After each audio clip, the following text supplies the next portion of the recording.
So this story starts, it follows a creative project that took me from an unemployed college dropout to an employed graphic designer full of eager and anticipation to move on to the world. I started, my story starts in 5 years ago. I was a student at Dubuque, I was a student at Clark University, and I took graphic design courses. I was captain of the lacrosse team. I think it's going a little fast.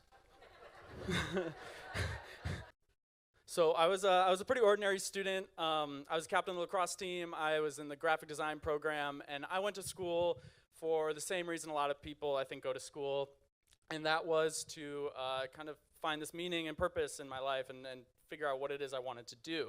And I first found that at the graphic design course of Eric Wold, and this was one of the first things I found in my life that I could spend a lot of time on. I really enjoyed doing it, and I saw that as a real possibility for me in the real world. The other part, all the other parts of school, I was like a lifeless, sucking hell for me. I couldn't get into it, and that caused a lot of problems. There was this part of it that I really loved and enjoyed, and this other part that I just could not care less about.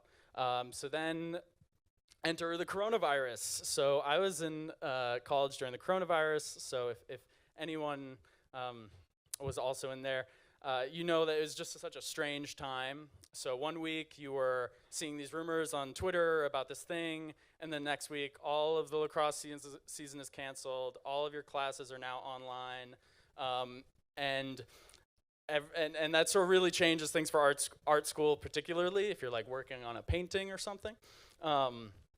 So I really started to call into question whether or not this was something I was really like getting my money's worth for. So I ended up dropping out.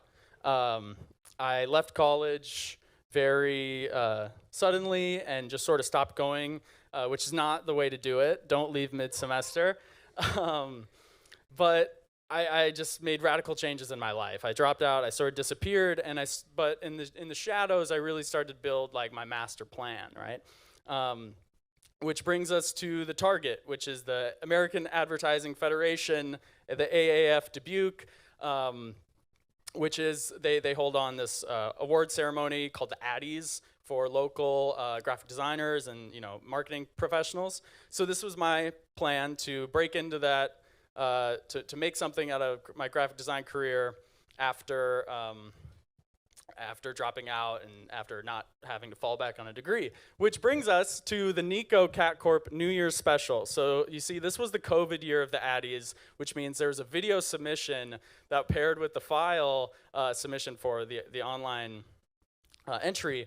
And there was no rubrics or rules that had anything to do with there's that to define what the video is supposed to be. So I kind of thought that I saw a great comedic opportunity. My graphic design project was the Nico Cat Corp Slash and Serve Feline Feast. And my plan, I had constructed this whole fictional world for this video where I was the CEO of this fake cat food company. And we would hold a New Year's special, co-hosted by Mark Cuban, where we would take live callers and we would take live callers where we would hear feedback on the products that we were presenting. And I had so I built my apartment into a set.